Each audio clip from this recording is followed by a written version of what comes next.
आगे कुआ पीछे खाई लोकोक्ति पर कहानी पढ़ेंगे। आगे कुआ पीछे खाई सूक्ति का अर्थ है कि आगे व पीछे सभी जगह मुसीबत ही मुसीबत होना। इस संदर्भ में हम एक कहानी पढ़ते हैं जो इस प्रकार है।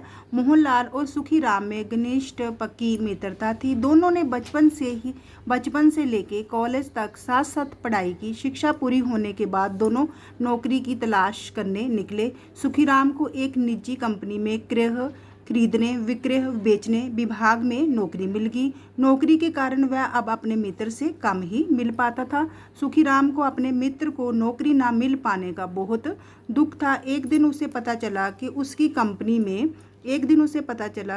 कंपनी में उसी के विभाग में कुछ पद खाली है। सुखीराम ने अपने मित्र की नौकरी के लिए थोड़ा प्रयास किया और सौभाग्य से उसके मित्र को नौकरी मिल गई। दोनों मित्र साथ साथ दफ्तर आते और साथ साथ जाते थे। लोग कहते थे कि दोस्ती हो तो ऐसी। इतना होने पर भी दोनों के स्वभाव में जमीन आसमान का अंतर था।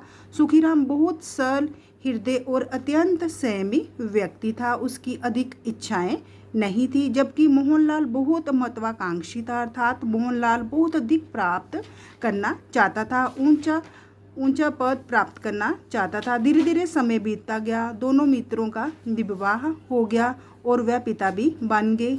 मोहनलाल की महत्वाकांक्षाएं इच्छाएं उसके वेतन से उसकी आमदनी से पूरी नहीं हो पाती थी, इसलिए ऊपरी आमदनी करने के लिए भ्रष्ट तरीके बुरे तरीके अपनाने लगा। वह कंपनी के सामान की खरीद फरोख्त में धांधली धोखाधड़ी करने लगा। सुखीराम अपने मित्र की करतूतों से वाकिफ था। एक दिन मोहनलाल ने सुखीराम को अपने बेटे के जन्मदिन पर घर बुलाया। जब सुखीराम मोहनलाल के घर पहुंचा तो उसके रंग देखकर हैरान रह गया। घर में बेशकीमती फर्नीचर, टीवी, फ्रिज एवं घर के अन्य सामान को देखकर वह हैरान रह गया। सुखीराम समझ गया कि इतने वेतन में, इतनी आमदनी में इस तरह का कीमती सामान नहीं आ सकता है। थोड़े दिनों बाद उनके विभाग में महेश्वरी प्रसाद नाम के एक नए व्यक्ति की नियुक्ति हुई। नए व्यक्ति को नौकरी मिली। महेश्वरी प्रसाद बहुत स्वार्थी एवं लालची किस्म का व्यक्ति था। कहते हैं चोर चोर मौसेरे भाई। थोड़े दिनों में मोहनलाल और महेश्वरी प्रसाद में भी गहरी छनने लगी, गहरी मित्रता होगी। अब वे दोनों किसी का काम रिश्वत लिए ना करते थे। एक दिन सुखीराम ऑफिस देरी से पहुंचा। उसने देखा पुलिस वाले उनके विभाग के व्यक्तियों से पूछताछ कर रहे थे। उत्सुकतावश जब उसने अपनी कंपनी के एक व्यक्ति से पूछा तो उसने बताया कि कंपनी में बहुत बड़ा गबन धोखा हुआ है। पुलिस उसी सिलसिले में पूछताछ कर रही है। ये सुनकर सुखीराम का माथा ठनका। उसको कुछ शक हुआ।